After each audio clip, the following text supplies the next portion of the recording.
Hello मेरे प्यारे प्यारे दोस्तों, कैसे आप सब लोग। मैं उम्मीद करता हूं आप सब लोग बहुत अच्छे होंगे और आपकी सीए की तैयारी तो अच्छी चल ही रही होगी, है ना। चलो दोस्तों, आज हम करेंगे सीए इंटर में जो आपकी नई आरटीपी रिलीज हुई है। अब आपको पता है आपके एग्जाम सितंबर में भी होंगे, जनवरी में होंगे, मई में होंगे, है ना। तो 3 बार एग्जाम्स होंगे, 3 बार आरटीपीज आएंगी और तीनों बार एमटीपी सीरीज भी अलग अलग आएगी, है ना। तो मेरे पास है यहाँ पे सितंबर के लिए आपकी आरटीपी पेपर नंबर एफएमएसएम की, है ना। तो अभी हम इस वीडियो में एफएम के लिए आरटीपी सॉल्व करेंगे। नेक्स्ट वीडियो में हम एसएम के लिए भी आरटीपी सॉल्व करने जा रहे हैं, है ना। चलो दोस्तों, आरटीपी है ना, आपको पता है इसमें स्टार्टिंग में अपने पास एक केस सिनेरियो है जो कि बहुत ही बड़ा आया है, एज एक्सपेक्टेड फ्रॉम आईसीएआई, है ना। दिन ब दिन लोग दोस्तों ये बहुत बिगड़ते जा रहे हैं, क्वेश्चंस लंबे लंबे डाल रहे हैं, है ना, जिसमें काफी सारा ज्ञान है। चलता ही रहता है, चलता ही रहता है दोस्तों, चलता ही रहता है ना। इतनी सारी इंफॉर्मेशन है एक केस स्टडी के लिए। तो कई बार क्या होता है ना, हमें बहुत लेंथी लगती है, हम देख के डर जाते हैं, है ना। कोई बात नहीं, एक बार सॉल्व करते हैं। मैं आपको बाद में ये भी बताऊंगा कि बाय चांस अगर आपको एग्जाम में ऐसी केस स्टडी आ गई 10 मार्क्स के लिए, तो आप इसको कैसे हैंडल करोगे, है ना। क्योंकि बहुत टाइम लग जाएगा इसको सॉल्व करने में, है सिर्फ ये 10 मार्क्स की, तो इतना टाइम क्यों इन्वेस्ट करें, है ना। धीरे धीरे मैं आपको इस सब के बारे में बताऊंगा। इसके बाद दोस्तों हमारे पास इसके क्वेश्चंस आ गए, राइट। फिर कुछ एक अदर क्वेश्चन एमसीक्यूज बेस्ड हैं, ठीक है, एंड देन फिर डिस्क्रिप्टिव क्वेश्चंस आ जाएंगे, है ना। तो अपन आज की वीडियो में सब सॉल्व करने जा रहे हैं, वन बाय वन चलेंगे, लाइन वाइज चलेंगे, है ना। तो मेरे साथ जो बच्चे आरटीपी सॉल्व करना चाहते हैं, जिनकी एफएम की तैयारी अच्छे से हो चुकी है, आ जाओ आ जाओ, एक बारी अपन आरटीपी सॉल्व करेंगे। डन। चलो दोस्तों, केस सिनेरियो है जो कि बहुत लेंथी है ना। कोई बात नहीं, कोई बात नहीं, डरना नहीं है, घबराना नहीं है। इस केस सिनेरियो को पढ़ो, ठीक है। जो भी डेटा, जो भी इंफॉर्मेशन आपको समझ आती है, मैं आपको सिखाऊंगा कैसे इतनी बड़ी केस सिनेरियोस को हम थोड़ा सा आसान कर सकते हैं अपने लिए, जिससे हमारी सॉल्यूशनिंग भी फास्ट होगी और गलतियां होने के चांसेस भी बहुत कम रहेंगे। देखना क्या बोलता है mister Raunak, a doctor by profession. कई बार क्या होता है ना, ऐसे केस सिनेरियोस में बहुत फालतू का ज्ञान दिया रहता है, बहुत फालतू की चीजें दी रहती है जो नहीं चाहिए होती, है ना। अच्छा, तो यहां से आपका केस सिनेरियो शुरू होता है। केस सिनेरियो पढ़ने से पहले बेस्ट अप्रोच क्या है, हम एक बार क्वेश्चंस देख लें, है ना, ताकि हमें आइडिया हो कि जब हम केस सिनेरियो पढ़ना शुरू करेंगे, हमें पता चल जाए कि कौन कौन सी इंफॉर्मेशन पे हमें ज्यादा फोकस रखना है, जिधर से आईसीएआई आपकी टेस्टिंग करने वाली है ना। आओ पढ़ते हैं एक बारी, पहले एक बार आओ क्वेश्चंस पढ़ते हैं इसके। Based on the above please answer the following MCQs. क्या क्या है। The amount of net initial investment required. अच्छा दोस्तों, ये क्या होता है, ईयर 0 के ऊपर हमें आज के दिन कितनी नेट इनिशियल इन्वेस्टमेंट करनी है, ठीक है। पढ़ा हुआ है ना हमने कैश फ्लो स्ट्रीम्स में, जो आज के दिन इन्वेस्टमेंट करेंगे, नेट इन्वेस्टमेंट, ठीक है।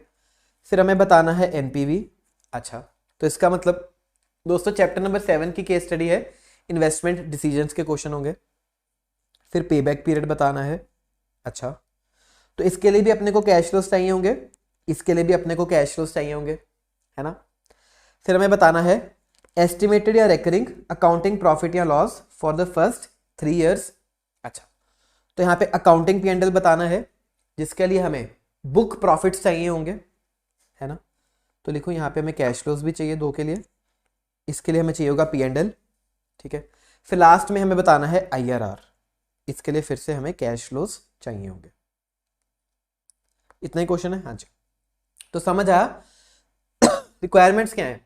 क्वेश्चंस आए हैं सिर्फ न्यूमेरिकल सॉल्यूशनिंग वाले, है ना, जिसमें हमें 4 क्वेश्चंस कैश फ्लो से रिलेटेड है, जिसमें हमें इनिशियल कैश फ्लो बताना है, एनपीवी निकाल के पेबैक बताना है, IRR बताना है, और एक क्वेश्चन P&L का है। कोई बात नहीं, समझते हैं, सॉल्यूशनिंग करते हैं एक बारी क्या क्या है। तो ज्ञान की बातें काम की नहीं है, काम की बातें हैं सिर्फ जो कैश फ्लो से रिलेटिंग होगी या P&L से रिलेटिंग होगी। देखते हैं, पढ़ना शुरू करो। Mr. Ronak, a doctor by profession, has his own private hospital at Goa, having specialization in cardiac treatments. ठीक है, फालतू की ज्ञान. However, nowadays, Goa not only being a place for the tourist, but is also a place for business delegates, cultural people, politicians, students, and other classes of people. फालतू का ज्ञान. Gradually, Goa is opening new windows for businesses and getting recognition as an important tourist and leisure hub in Southwest India. फालतू का ज्ञान. There are a number of hotels and resorts at Goa.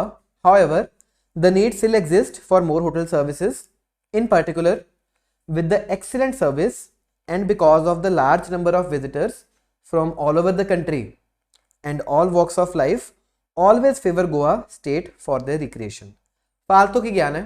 अभी तक हमें कोई भी data नहीं मिला, कैश फ्लोज का नहीं मिला, P&L का नहीं मिला, तो इसको पढ़ा ना पढ़ा एक बराबर. तो ये मत सोचो केस स्टडी बहुत लंबी है. फालतू का ज्ञान है दोस्तों, जो हमें चाहिए ही नहीं. यहां से शुरू होती है data. Mister Raunak, although being a doctor by profession, is contemplating to establish a 5-star hotel at Goa. अच्छा जी, तो यहाँ पे रौनक भाई साहब एक डिसीजन लेना चाहते हैं कि वो गोवा में 5-star होटल एस्टैब्लिश करना चाह रहे हैं. ठीक है. The hotel will consist of 5 floors.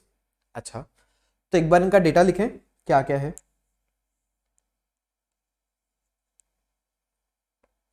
दोस्तों, जब भी ऐसा क्वेश्चन आए, है ना, एक बार डेटा लिख लेना चाहिए. चाहिए तो आप अपनी कॉपीज में नोट कर लो, है ना, चाहिए तो आप अपनी कॉपीज में नोट कर लो. यहाँ पे मैं लिख रहा हूं, सबसे पहले हम करने जा रहे हैं केस सिनेरियो. ठीक है जी. चलो, यहाँ पे क्वेश्चन पेस्ट कर रहा हूं सिर्फ अभी, और कुछ नहीं कर रहा. ठीक है. डेटा क्या बोलता है. Mister Raunak, although being a doctor by profession, is contemplating to establish a 5-star hotel at Goa. अच्छा, the hotel will consist of 5 floors. The hotel will include 40 normal rooms, 8 deluxe suites. लिखो, यहाँ पे data लिखना शुरू करो, है ना. Hotel का डेटा, फ्लोर्स कितने हैं, 5. ठीक है. उसमें रूम्स कितने हैं, लिखो सारा ज्ञान. दोस्तों, ये बाद में काम आएगा. नॉर्मल रूम्स 40, डीलक्स है अपने पास 8. ठीक है, 8 deluxe suites, as well as a restaurant. अच्छा, रेस्टोरेंट मतलब कितना है, एक restaurant and couple of conference rooms with a small wedding hall on the ground floor.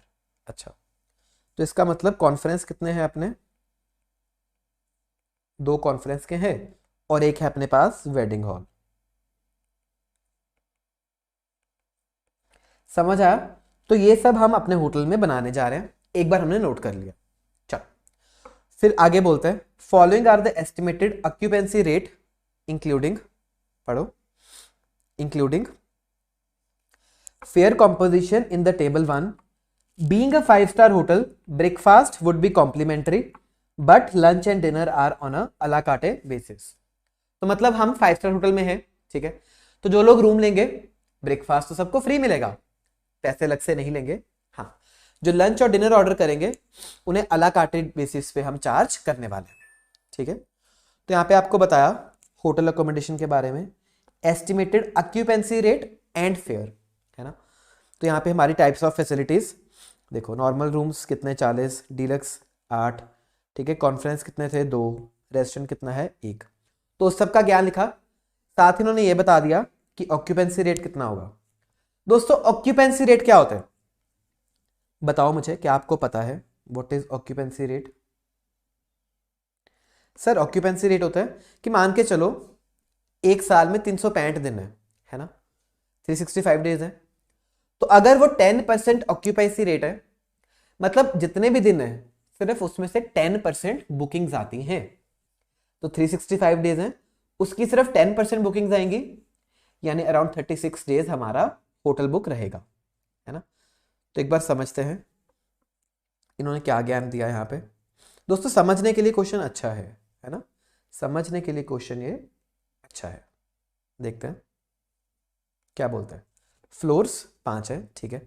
तो आप एक बार डेटा रिकनसाइल कर ले। नॉर्मल रूम्स 40, ठीक है, डीलक्स 8, ठीक है, रेस्टोरेंट 1, ठीक है, कॉन्फ्रेंस 2, ठीक है, इसने इकट्ठे लिख दिया कॉन्फ्रेंस वेडिंग हॉल। तो क्या हुआ ना, अब ये वाली इंफॉर्मेशन भी नहीं चाहिए, है ना, अपने पास ये सारा डेटा यहीं पे आ गया। क्लियर। अच्छा, क्या बोलता है, ऑक्यूपेंसी रेट दे दिया कि यहाँ पे साल में 120 डेज रहेगा ऑक्यूपाइड, ये भी 120 डेज रहेगा, ये 40 डेज, रेस्टोरेंट तो हर दिन चलेगा, ठीक है। फिर आपको बताता है एवरेज रेंट पर रूम पर डे, एक दिन का किराया एक रूम का कितना है। यहाँ पे 8,000 है ना पर डे, ठीक है। अच्छा, तो डीलक्स क्योंकि महंगा होता है, किराया ज़्यादा है, कॉन्फ्रेंस और वेडिंग हॉल का 3 लाख है, और रेस्टोरेंट की आपकी सेल्स दे दी कि रोज़ की सेल्स होंगी 27,000। तो ये आपको सारा ज्ञान किसका दे दिया, हमारी सेल्स का दे दिया कि हमारी इतनी सेल्स होने वाली है। क्लियर है। फिर बोलता है ग्रोथ रेट इन रेंट, है ना। अब दोस्तों रेंट में बढ़ोतरी भी तो होगी, हर साल सेम रेंट थोड़ी चार्ज करता है ना। तो यहां पर रेंट आपका इंक्रीज हो रहा है, ठीक है। और पढ़ते हैं क्या बोलता है ज्ञान, क्वेश्चन क्या बोल रहे हैं। For the sake of simplicity in calculation, growth rate to be applied only once after completion of 10 years। अच्छा, तो क्वेश्चन ने आपको क्लियरली बता दिया, क्योंकि आपको सिंप्लिसिटी देनी है, तो बोल रहे हैं जो ग्रोथ है ना, ये हम एक ही बार अप्लाई करेंगे आफ्टर 10 years। यहां पे लिख दूं, एक ही बार होगी आफ्टर 10 years। तो आप भी ऐसे चीजों को कंसाइज करो, लिखना शुरू करो, है ना, साथ साथ में।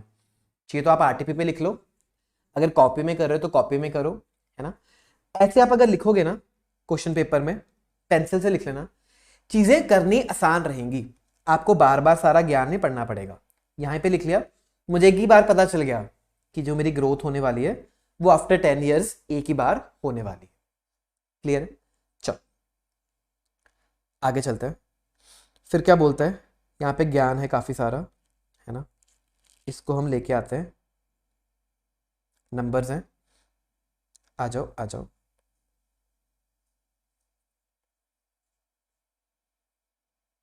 चलो क्या बोल रहे हैं, the estimated cost of land will be 250 million। अच्छा जी, तो लिखो यहाँ पे मैं क्या क्या चीजें हैं, खर्चा क्या क्या होने वाला है ना। सबसे पहले ईयर 0 के ऊपर खर्चा, आज के दिन आप क्या क्या इन्वेस्टमेंट करने वाले हो देखते हैं। एक तो उसने बताया हम लैंड लेने वाले हैं 250 million की, ठीक है, and the construction cost will be 100 million, ठीक है। तो यहां पे उसके ऊपर जो बिल्डिंग बनेगी, है ना, उसकी कॉस्ट कितनी है, 100 million है, ठीक है। The estimated salvage value eight the end of 15th year will be 25% of the cost of construction. अच्छा, तो दोस्तों इतना कॉन्सेप्ट तो आपको पता ही है मेरे नन्हे मुन्ने बच्चों, कि लैंड के ऊपर डेप्रिसिएशन चार्ज नहीं होती, है ना। लैंड की कोई सैल्वेज वैल्यू नहीं होती, लैंड पे कोई डेप्रिसिएशन चार्ज नहीं होगी। तो डेप्रिसिएशन दोस्तों सिर्फ बिल्डिंग के लिए होगी, है ना। तो क्वेश्चन ने भी बता दिया आपको कि जो सैल्वेज वैल्यू है eight the end of 15th year will be 25% of the cost of construction. अच्छा, तो यहां पे लिख दो मैं, है ना, एक काम करते हैं अपन, इसको इरेज करता हूं मैं, ठीक है, इसको लेके जाता हूं थोड़ा सा इधर, ठीक है। ये है ईयर 0 के ऊपर आज के दिन क्या हरकतें हो रही हैं, है ना। फिर हम लिखेंगे फाइनली ईयर 15 के ऊपर जो हमें ज्ञान दिया होगा, ठीक है। तो 15th year पे क्या बोलता है, बिल्डिंग की सैल्वेज वैल्यू होगी 25%, तो 100 का 25% कितना होता है, 25 million। तो यहाँ पे एक बार लिख लेते हैं, यहाँ पे सैल्वेज होगी 25 million। क्लियर है। चलो, तो ये कैश फ्लोज नेगेटिव में जाएंगे, है ना, क्योंकि आप इन्वेस्टमेंट कर रहे हो, नेगेटिव कैश फ्लोज। अच्छा, आगे देखते हैं। The cost of furniture will be ₹150 lakh 1.5 lakh, है ना, फॉर ईच नॉर्मल रूम। अच्छा जी, तो फर्नीचर के बारे में क्या बताया, जो नॉर्मल रूम है उसके लिए 1,50,000 है फॉर ईच। कितने नॉर्मल रूम्स है दोस्तों, देख लो, आपको पता चल गया यहाँ से नॉर्मल रूम्स कितने, 40। ठीक है, तो 40 नॉर्मल रूम्स हो गए, है ना। तो यहाँ पे लिखो एक बार नॉर्मल के लिए 40 रूम्स इंटू एक पे खर्चा कितना हो रहा है 1.5 लैक्स। टोटल बताओ कितना हो गया ये, 1.5 लैक्स इंटू 40, है ना। दोस्तों मिलियन में बताना, अब मिलियन में देखो 1 मिलियन में कितने रुपीज होते हैं दोस्तों, पता ही है 10 लाख रुपए का 1 मिलियन बनता है ना। तो यहां पे हो गया 60 lakh which is 6 million, normal पे गया। ठीक है, आगे पढ़ते हैं। And 3,80,000 each for each deluxe suit. अच्छा, तो ऐसे ही फर्नीचर का खर्चा अब डीलक्स के लिए भी हो रहा है। डीलक्स के 8 कमरे हैं, एक पे कितना खर्चा हो रहा है अपना 3.8 लैक्स। बताओ कितना हो गया ये हो गया 3.04 मिलियन, है ना। तो फर्नीचर का खर्चा दोनों का आ गया, नॉर्मल का भी और डीलक्स का भी। ठीक है, तो ये भी ज्ञान हो गया, है ना। आगे चलते हैं। The cost of furniture for the conference room will be with wedding hall will be 7 lakh each. तो जो कॉन्फ्रेंस विद वेडिंग हॉल है उसका खर्चा कितना है 7 लाख ईच। तो ये कितने अपने पास कॉन्फ्रेंस विद वेडिंग हॉल 2 हैं, है ना। तो टोटल हो जाएगा, यहां पे लिखो 1 2 3, चौथी आइटम क्या है ना। अब यहां पे आ जाएगा कॉन्फ्रेंस के लिए 2 इंटू एक पे खर्चा हो रहा है 7 लाख, तो 14 लाख हो गया, यानी कि 1.4 मिलियन। क्लियर है, चलो आगे बढ़ते हैं। And for restaurant it will be 10 lakhs. ठीक है जी, तो रेस्टोरेंट के लिए 10 लैक्स है, एक ही रेस्टोरेंट है, तो यहां पे 1 मिलियन इसके लिए लग गया। क्लियर है दोस्तों, अभी तक समझ आया कितनी इन्वेस्टमेंट हमने आज के दिन ही कर दी है। चलो आगे बढ़ते हैं। It will be 10 lakh. In addition the hotel will require 4 elevators at different locations and will be costing account 35 lakh each. तो एलिवेटर्स भी चाहिए, उसका खर्चा भी हो रहा है। ठीक है जी, 4 एलिवेटर्स चाहिए,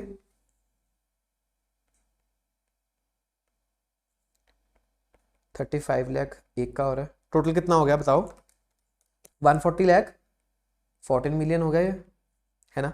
तो एलिवेटर्स पे हमने आज के दिन 14 मिलियन खर्च कर दिए। समझ आ रहा है दोस्तों, एक एक करके चलेंगे, है ना। इंफॉर्मेशन कंसाइज करते लिखते रहेंगे। आगे आओ, ये हो गया। ठीक है, the cost of buying and installing electronic appliances like TV set, air conditioner, fridge will be around 35 millions. ठीक है, तो कुछ एक इलेक्ट्रॉनिक्स के खर्चे भी हो रहे हैं, वो भी लिख रहा हूं मैं। कुछ एक यहां पे लिख रहा हूं इलेक्ट्रॉनिक्स, जिसका खर्चा हो रहा है अपना 35 मिलियन। क्लियर है, क्वेश्चन सीधा बोल दिया, 35 मिलियन डाल दिया हमने। ठीक है, फिर आगे इंफॉर्मेशन देता है। Elevators would be depreciated at a rate of 5% per annum. तो उसके आगे लिख दे, एलिवेटर्स के आगे लिख दे, है ना। देखो इसका डेप्रिसिएशन कितना होगा 5% पर एनम। सिर्फ इंफॉर्मेशन कंसाइज कर रहा हूं मैं, ताकि सॉल्यूशनिंग करते वक्त हमें दिक्कत ना हो, है ना, गलतियां ना हो। ठीक है, इसका हो गया data. Electronic appliances will have a salvage value of 15% of its acquisition cost at the end of 15 years. अच्छा, तो जो इलेक्ट्रॉनिक अप्लायंसेस है इसके बारे में बोल रहे हैं कि इसकी सैल्वेज वैल्यू होगी 15% eight the end of 15th year.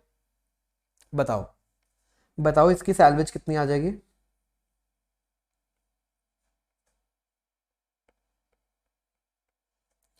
पंद्रह परसेंट कर दूं इसका, 35 मिलियन का 15%, है ना। ये हो जाएगा 5.25 मिलियन। ठीक है, तो इलेक्ट्रॉनिक्स के आगे ही मैंने लिख दिया कि उसकी सैल्वेज वैल्यू हमें मिलेगी। चलो, तो इस पैरा में काफी सारा ज्ञान था, है ना। चाहिए तो एक बार वीडियो पॉज करो और एक बार ये नोट कर लो, फिर हम आगे चलते। तो इस पैरा का ज्ञान हमने लिख लिया। चलिए अब आगे आओ, अगले पैरा पे देखते हैं क्या ज्ञान दिया है। नेक्स्ट बोलते हैं the hotel will be built by renowned builder named Harihar infrastructure. The builder estimated that building will survive for 15 years. दोस्तों ये हिंट तो हमें पहले ही पता चल गया कि बार बार ये 15 साल कह रहा है, तो हमारे जो प्रोजेक्ट है उसकी लाइफ कितनी है, 15 ईयर्स होगी, है ना। The required furniture will be supplied by the local reputed furniture company named Veeru furnishings. They insured that furniture will go for 10 years very smoothly. तो ओवरऑल बिल्डिंग की लाइफ तो 15 साल है, कुछ और चीजों की लाइफ भी 15 साल है, बट ये जो फर्नीचर है ना इसकी लाइफ 10 ईयर्स है। Eight the end of 10th year new furniture for normal rooms and deluxe suit will be bought and old furniture for the same will be sold by the hotel owner. समझा। तो 10 सालों बाद क्या होगा कि ये जो नॉर्मल रूम्स हैं और डिलक्स रूम है ना, इनके फर्नीचर के साथ हमें छेड़छाड़ करनी पड़ेगी।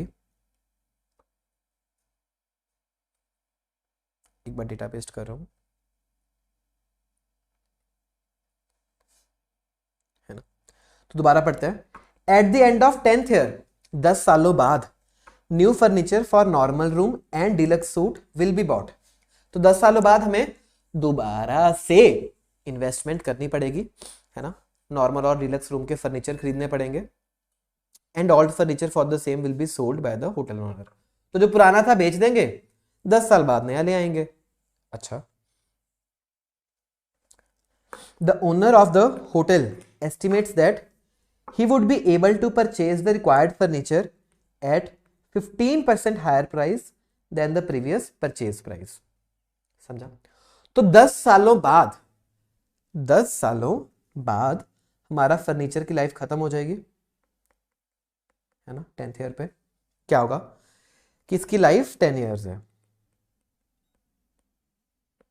फर्नीचर की, ठीक है। हमें इन दोनों चीजों के लिए बताया, एक नॉर्मल रूम और डिलक्स रूम। क्या बोल रहे हैं कि इनके लिए जो नया फर्नीचर लेके आएंगे उसके लिए हमें 15% पैसे ज्यादा खर्च करने पड़ेंगे, है ना। तो कितना हो जाएगा 6 + 15%, 6.9 हमें और खर्च करना पड़ेगा यहाँ पे। 3.04 + 15%, 3.496 हमें और खर्च करना पड़ेगा। दोस्तों केस स्टडी है, प्रेजेंटेशन तो किसी को देनी नहीं है हमने, है ना। डेटा वैसे लिखो जैसे आपको समझ आ जाए, ताकि आप एमसीक्यूज फटाफट से और सही मेथड से सॉल्व कर पाओ। समझा। 10 सालों बाद क्या होगा, हमें यही फर्नीचर दोबारा खरीदने पड़ेंगे, इन दोनों के लिए 15% ज्यादा पैसे लगेंगे। Are you clear on this? चलो आगे चलता है। ये भी हो गया, है ना। तो नया खरीद लिया, एक इसने ये भी बताया था पुराना फर्नीचर बेच देंगे, है ना। देखते एक बार कितने में बिकेगा। The salvage values of the furniture at the end of 10th year will be 5% of their purchase price with no book value remaining. अच्छा, तो सैल्वेज वैल्यू क्या बोल रहे हैं, 10th ईयर पे कितनी होगी, 5% ऑफ द परचेज प्राइस होगी, है ना, with no book value remaining. मतलब हम बाकी डेप्रिसिएशन चार्ज कर देंगे। बिल्कुल, एक बार सैल्वेज वैल्यू लिखते हैं यहाँ पे, कितनी होगी 10 सालों बाद पुराने की, है ना।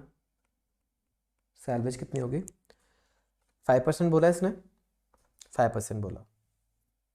चलो, तो 5% के हिसाब से बताओ, 0.05 × 6 ये हो जाएगी 0.3 मिलियन। यहाँ पे सैल्वेज वैल्यू 3.04 के हिसाब से 0.152 मिलियन यहाँ पे हो जाएगी, ठीक है। तो दोनों की सैल्वेज वैल्यू भी आ गई और जो नया खरीदा उसकी कॉस्टिंग भी आ गई। क्लियर है? चलो आगे देखते हैं। तो इतना ज्ञान सारा कंसाइज कर रहा हूं मैं, है ना, ताकि सॉल्यूशनिंग फास्टर हो। बार बार पैराग्राफ पढ़ी जाओगे, बहुत कंफ्यूजन होंगी दोस्तों। ऐसे एक बार आदत डाल लो, अगर आप ऐसे एक बार कर पाए तो सॉल्यूशनिंग सही भी होगी और सॉल्यूशन करने वक्त टाइम भी कम लगेगा। अच्छा जी, देखते हैं और क्या है। Furniture eight restaurant, conference and wedding hall will not require any major changes as such except for minor renovation which will cost 20 lakh in total eight the end of 12th year. अच्छा, तो वो बोल रहे हैं कि इन दोनों के फर्नीचर के लिए हमें ज़्यादा कुछ नहीं करना पड़ेगा, 12 सालों बाद, है ना, 20 लाख रुपए हमें खर्च करने पड़ेंगे रेनोवेशन के लिए। ठीक है, फिर बोल रहे हैं any scrap generated on account of such renovation will be sold at 1,75,000। तो 20 लाख नए खर्च करेंगे 12 सालों बाद, 1,75,000 स्क्रैप के भी मिल जाएंगे, तो उसका ट्रीटमेंट भी करते हैं। तो कुछ ईयर 12 पे भी हो रहा है। क्या हो रहा है, जो इन दोनों का डेटा है ना, इसके बारे में बता रहा है कि ईयर 12 पे, दिस इज ईयर 10 है ना, ईयर 12 पे क्या करना पड़ रहा है हमें, एक तो 2 मिलियन खर्च करने पड़ रहे हैं। ठीक है, 2 मिलियन खर्च करने पड़ रहे हैं, 20 लाख रुपए, और 1,75,000 मिल भी रहे हैं, तो 0.175 मिलियन आपको मिल भी रहे हैं। तो नेट खर्चा आपका सिर्फ इतना ही होगा। समझ आया ये वाला पॉइंट, है ना। तो ये है आपका इन दोनों से रिलेटेड, कॉन्फ्रेंस और रेस्टोरेंट से रिलेटेड। दोस्तों, are you clear on this? चलो आगे पढ़ते हैं, और क्या डेटा है ना, ये भी हो गया डन। तो जो जो मैं लिख रहा हूं ना, अब दोबारा पढ़ने की जरूरत नहीं पड़ेगी आपको, देखना, ये भी लिख दिया। ठीक है, फिर आगे क्या बोलता है, in order to boost the tourism industry at Goa the state government will be granting subsidy of 15% on the initial capex incurred. अच्छा, तो बोल रहा है जितना आप इनिशियल खर्चा करोगे ना केपेक्स पे, उस पे 15% हम आपको सब्सिडी देंगे। बहुत अच्छी बात है।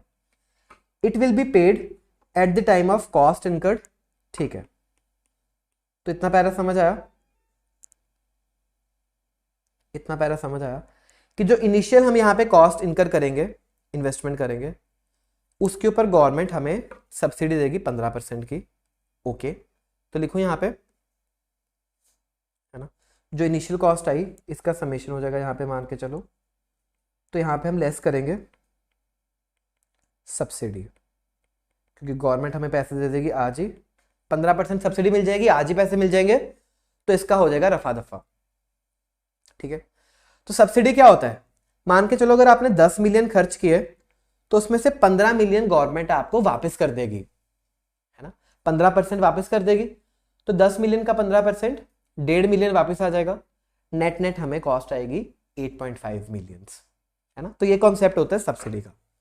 ठीक है, आगे क्या बोलते हैं, अच्छा, and additional subsidy of 10% on annual revenue expenses for the first 3 years of operation but will be credited directly in the bank account only at the end of 5th year and the same shall be non taxable।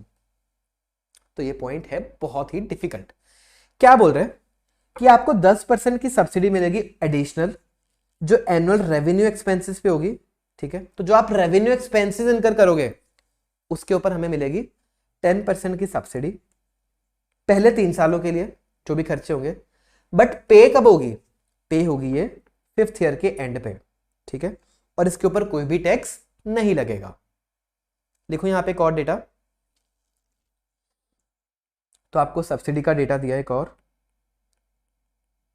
सिर्फ मैं लिख रहा हूं, है ना, देखना, year 1 to 3 कैसे लिख रहा हूं, देखना, जो भी आपके रेवेन्यू एक्सपेंसेस होंगे उसके ऊपर हमें 10% सब्सिडी मिलेगी।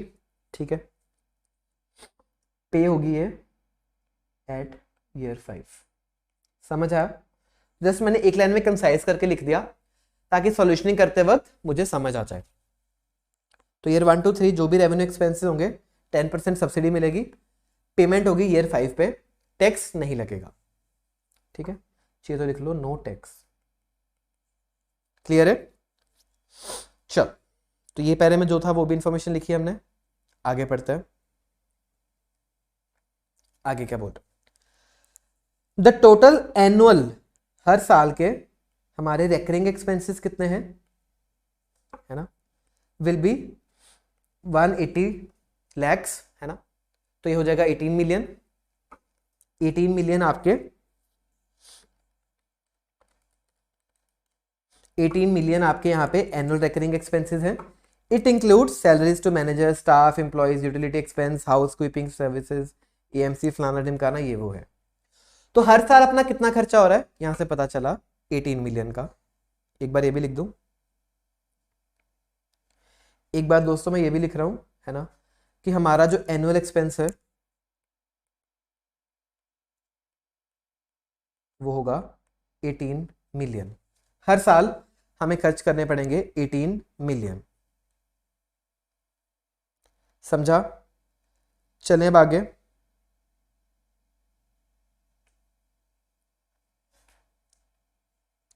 आओ नेक्स्ट है, क्या बोल रहे हैं, eight the end of 10th year, 10 सालों बाद क्या होगा बोल रहे हैं, annual recurring expenses will increase at a rate of 10%। अच्छा जी, तो 10 सालों बाद क्या होगा ना, ये आपका जो 18 मिलियन का खर्चा है हर साल, ये इंक्रीज होना शुरू हो जाएगा 10% के हिसाब से, which is to be applied once. अच्छा जी, तो जैसे आपकी इनकम में नहीं ग्रोथ आ रही थी 10 सालों बाद, ऐसे ही एक्सपेंसेस में भी ग्रोथ आ रही है 10 सालों बाद 10% की। ठीक है, लिख दो यहां पे ये भी चीज। तो आपका एनुअल एक्सपेंस 18 मिलियन होगा ईयर 1 से लेके ईयर 10 तक। ठीक है, फिर ईयर 11 से लेके 15 तक, अगले 5 सालों में आपके एक्सपेंसेस 10% से बढ़ जाएंगे, ये हो जाएंगे प्लस 10%। कितना हो जाएगा ये, 18 प्लस 10% किया तो 19.8 मिलियन बाद में आपका खर्चा होना शुरू हो जाएगा। समझा? तो पहले 10 सालों का खर्चा अलग है, बाद वाले 5 सालों का खर्चा अलग है। क्लियर है जी? आगे पढ़ते हैं। Furthermore, the hotel authorities determine to provide the best and professional hotel services to the clients by offering training to the employees. They decided to spend 5 lakh per year for the purpose of training of the employees. अच्छा, तो इसके अलावा बोल रहे हैं हर साल अपन 5 लाख रुपए ये भी खर्च करेंगे ट्रेनिंग के लिए। ठीक है जी, तो वो भी खर्चा डाल देते हैं अपन, है ना। तो ये 18 मिलियन नहीं है, इसमें आपका 0.5 मिलियन दोनों में ऐड होगा।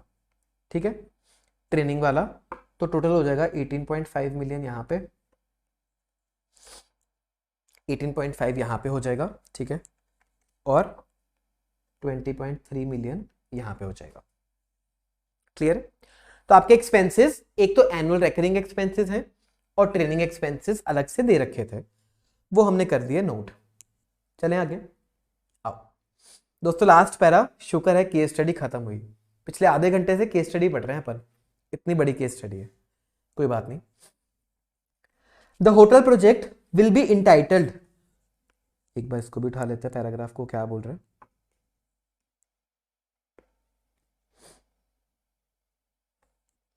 पढ़ो। The hotel project will be entitled to enjoy tax holiday for the first 5 years. अच्छा जी, तो मतलब टैक्स का क्या सीन है, लिखो यहां पे ईयर 0 टू ईयर 5 तक, है ना, पहले 5 साल नो टैक्स। ठीक है जी, after which the corporate tax rate of 25% will also be applied for the hotel. तो ईयर 5 से लेकर ईयर 15 तक 25% टैक्स देना पड़ेगा। ये एक अलग से आपा डाल दिया हमारे जीवन में, कोई बात नहीं, देखते हैं। अच्छा, आगे क्या बोलते हैं।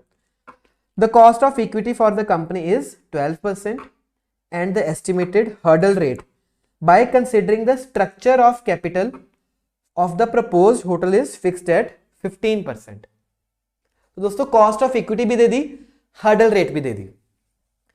अब जिन्होंने तो मुझसे क्लासेस ली हैं उनको पता है कि हर्डल रेट क्या होता है, हमने अपने एफएम एक्सप्रेस नोट्स में ऑलरेडी डाला हुआ था। दिखाऊं आपको, देखो जरा, एक बार चैप्टर नंबर 4 पे आओ, चैप्टर नंबर 4 के एक्सप्रेस नोट्स देखो। तो यहां पे हमने ऑलरेडी बताया है कि जो कॉस्ट ऑफ कैपिटल है that is also known as cut off rate या हर्डल रेट। तो हमें ऑलरेडी पता था कि हर्डल रेट क्या होता है दोस्तों, वो होता है कॉस्ट ऑफ कैपिटल, है ना। तो जिन्होंने तो ये एफएम के एक्सप्रेस नोट्स पहली बार देखे हैं, जस्ट क्विकली बता दूं, अंडर 40 पेजेस हमने सारा का सारा एफएम रिवाइज किया है, सब के सब इंपॉर्टेंट कॉन्सेप्ट्स यहाँ पे डाल दिए हैं। सर ये नोट्स कहाँ मिलेंगे? दोस्तों ये आपके लिए फ्री ऑफ कॉस्ट अवेलेबल हैं, इसके लिए भी कोई भी खर्चा मैं नहीं ले रहा हूं, ठीक है। कहाँ से मिलेंगे? मेरे टेलीग्राम चैनल पे जाओ, ठीक है, वहां पे आपको फाइल्स में ये नोट्स मिल जाएंगे। कुछ भी डाउट हो आप टेलीग्राम पे कभी भी मुझसे रीच आउट कर सकते हो, बट ये नोट्स बहुत ही हैंडी हैं, जस्ट एक बार जरूर देखना, है ना, आपको पसंद आएंगे। चलो, तो हमने समझा कि कॉस्ट ऑफ कैपिटल होता है हमारा हर्डल रेट, है ना, और हमें जब भी दोस्तों डिस्काउंटिंग करनी है कैश फ्लोज की तो किस पे करते हैं? कॉस्ट ऑफ कैपिटल पे करते हैं। तो ये क्वेश्चन ने दी एक फिरकी, क्वेश्चन ने हमें बेवकूफ बनाना चाहा, बट हम नहीं बनेंगे, हम होशियार हैं ना। तो हम कौन सा रेट उठाएंगे? 15% वाला। तो यहां पे मैं लिख रहा हूं डिस्काउंट रेट कितना है हमारे पास? 15%। ठीक है जी, आगे क्या बोलते हैं? Last point, depreciation to be taken on SLM basis, ठीक है, assume 360 days in a year, ठीक है, ignore depreciation on furniture used in restaurant, conference and wedding hall. अच्छा, तो इसका मतलब जो आपकी ये वाले फर्नीचर की डेप्रिसिएशन है, बोल रहे हैं इसको इग्नोर कर दो, भूल जाओ, ठीक है। इसके अलावा अगर कुछ और डेप्रिसिएशन है ना, यहां पे लिख दूं मैं जरा, this is a no dep case, इस पे डेप्रिसिएशन नहीं चार्ज करेंगे, ठीक है। इसके अलावा कुछ और डेप्रिसिएशन तो एसएलएम बेसिस पे आएगी और साल में 360 दिन। चलो दोस्तों, क्वेश्चन हो गया एंड, शुक्र है ना।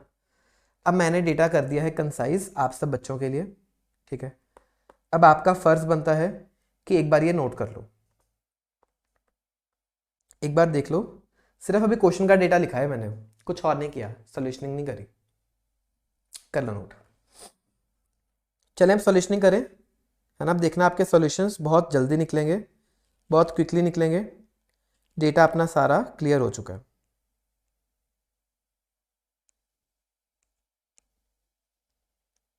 एक एक करके करें सॉल्यूशनिंग शुरू। आओ, पहले क्या बोलता है फर्स्ट पॉइंट पे, the amount of net initial investment required is. Net का मतलब क्या है दोस्तों? यहां पे हमें नेट ऑफ सब्सिडी करना है ना, कि अगर कुछ सब्सिडी आ रही है उसके बाद कितना इनिशियल इन्वेस्टमेंट हो रहा है, देखते हैं। तो यहां पे दोस्तों हमने बहुत क्लियरली बना लिया डेटा ऑलरेडी, है ना, कि आज के दिन हमारे क्या क्या खर्चे हो रहे हैं। एक बार टोटल करो, मुझे बताओ आज के दिन इनिशियल इन्वेस्टमेंट कितनी हो रही है? बताओ कितना हुआ टोटल ये? सर ऐड कर लो, 250 plus 100 plus 6 plus 3.04 plus 1.4 plus 1 plus 14 plus 35, total करो, ये कितना आ गया? सर ये आ गया अपने पास, इसको मैं बोल दूं ग्रॉस इन्वेस्टमेंट, है ना। टोटल किया, ग्रॉस इन्वेस्टमेंट आ गई 410.44 मिलियन। अच्छा, अब इसमें से दोस्तों 15% की सब्सिडी भी तो मिलेगी, है ना। 15% सब्सिडी माइनस कर दो, 61.566 मिलियन। पीछे क्या बचा? दोस्तों हमारे पास बचा 348.874 मिलियन। ये क्या है? ये आ गया पार्ट नंबर ए का आंसर, नेट इनिशियल इन्वेस्टमेंट, है ना। तो जो क्वेश्चन की फर्स्ट रिक्वायरमेंट थी दोस्तों, उसका आंसर देख लो, आ गया। अब देखें एक बार क्या अपने पास ये ऑप्शन अवेलेबल है भी, देखते हैं, है ना। आंसर क्या है? 348.874 मिलियन। ऑप्शंस में आओ, है ना, देख लो, इन्होंने करोड़ में लिखा, है ना।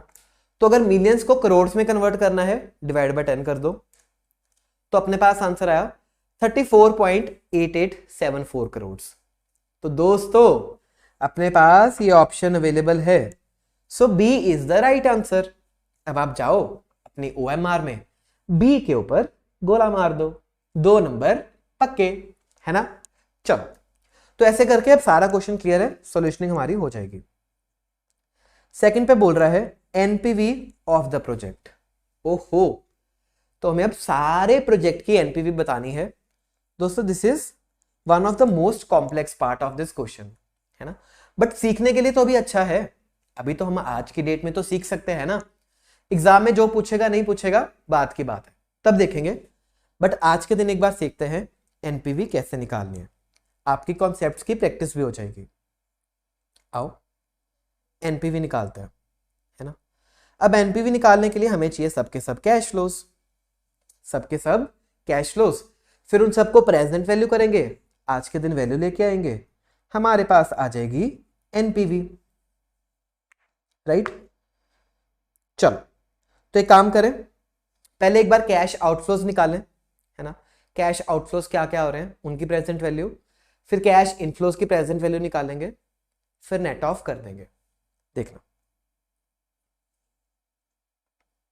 लिखो यहां पे, ये तो जस्ट हम अपने लिए लिख रहे हैं, एग्जाम में थोड़ी किसी को बताना है। एमसीक्यू का यही तो फायदा, सीधा आंसर्स निकालो, ऑप्शन मिली टिक कर दो, है ना।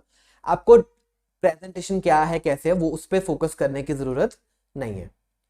बट दोस्तों सॉल्यूशनिंग जब करोगे एग्जाम में, इतनी बड़ी केस स्टडी की जब सॉल्यूशनिंग शुरू करोगे तो आपको कुछ चीजें लिखनी पड़ेंगी, हवा में तो आंसर्स निकलेंगे नहीं, है ना। तो उसी की प्रैक्टिस हम यहां पे कर रहे हैं।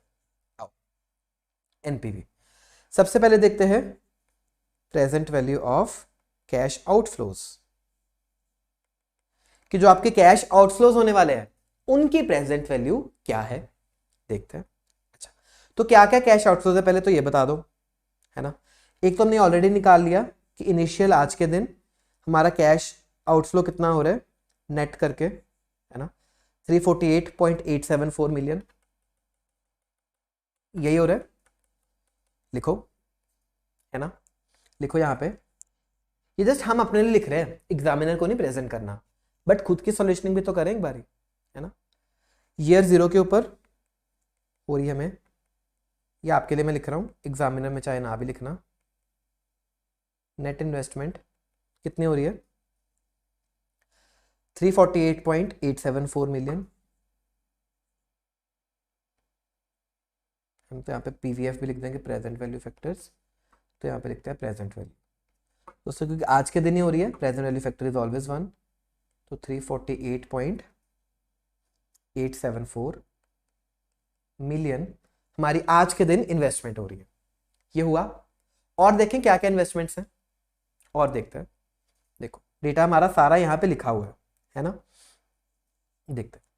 एक तो हमें यहाँ पे खर्च करना पड़ रहा है ना फर्नीचर के लिए, देखो 10th ईयर बाद हमें एक ये फर्नीचर के लिए खर्च करना पड़ रहा है, कितना करना पड़ रहा है, टोटल करो जरा इसका, टोटल करो 6.9 प्लस 3.496, है ना।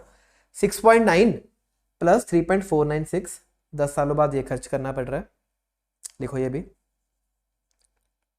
ईयर 10 पे टोटल हो गया 10.396 फर्नीचर के लिए, ठीक है जी। 10 सालों का प्रेजेंट वैल्यू फैक्टर निकालना है, 15% के हिसाब से निकालते हैं वो भी, है ना। और देखो कुछ और खर्चा हो रहा है, और देखो क्या कुछ और खर्चा हो रहा है, ये हमने नोट कर दिया, है ना। ये तो सैल्वेज वैल्यू पैसे आएंगे ही, ये भी आ रहे हैं, है ना। हाँ, एक यहाँ पे भी खर्चा हो रहा है, देखो एक यहाँ पे भी खर्चा हो रहा है, ईयर 12 के ऊपर खर्चा हो रहा है, कितना हो रहा है, इसको नेट ऑफ कर देंगे, 2 माइनस 0.175, है ना, 2 माइनस 0.175 खर्चा हो रहा है, कितना होगा ये बताओ, ईयर 12 के ऊपर 1.825 मिलियंस, है ना। किसके ऊपर खर्चा हुआ ये भी फर्नीचर ही था, राइट, कॉन्फ्रेंस और रेस्टोरेंट, कॉन्फ्रेंस लिख देता हूं बस, आप समझ जाओगे, समझा। तो यही खर्चे हो रहे हैं, बाकी तो पैसे आ रहे हैं, है ना, ये भी खर्चे हैं सब आपके, बट इनको हम P&L में यूज करेंगे, है ना। अभी हमने सिर्फ कैपिटल एक्सपेंसेस लिखे हैं, यहां पे तो लिख लो, सिर्फ हमने अभी कैपिटल एक्सपेंसेस लिखे। बताओ प्रेजेंट वैल्यू फैक्टर्स क्या क्या होंगे, बताओ बताओ दोस्तों, प्रेजेंट वैल्यू फैक्टर्स क्या क्या होंगे। 10.396, है ना, 15% लेना है 10th ईयर का, 1 डिवाइडेड बाय 1.15, 1 2 3 4 5 6 7, 8, 9, 10। तो 10th ईयर का फैक्टर आ गया आपके पास 0.2472 है ना।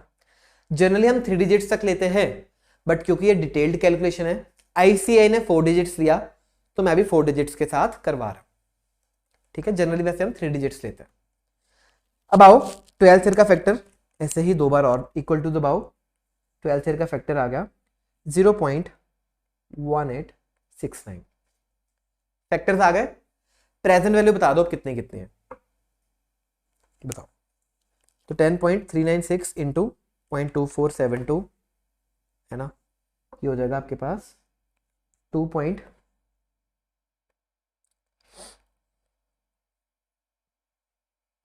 इसको दोस्तों फिगर्स पूरी लिख ले, एक काम करते हैं इसको फिगर्स पूरी लिखते हैं, मिलियंस में नहीं लिखते है ना। तो ये कितना हो जाएगा, ये हो गया आपके पास 25,69,891 है ना, एक खर्चा हो गया। ठीक है, अब ऐसे ही सेकंड वाले का बता दो। 1.825 इंटू 0.1869 इंटू 10 लैक्स कर रहा हूँ, ये हो जाएगा 3,41,093 राउंड ऑफ करके है ना। और इनिशियल वाला भी लिख लेते हैं, कितना था 348.874 इंटू 10 लैक्स, हो जाएगा 34,88,74,000। चलो दोस्तों टोटल कर लो, बताओ कितना आया है आपके कैपिटल एक्सपेंसेस।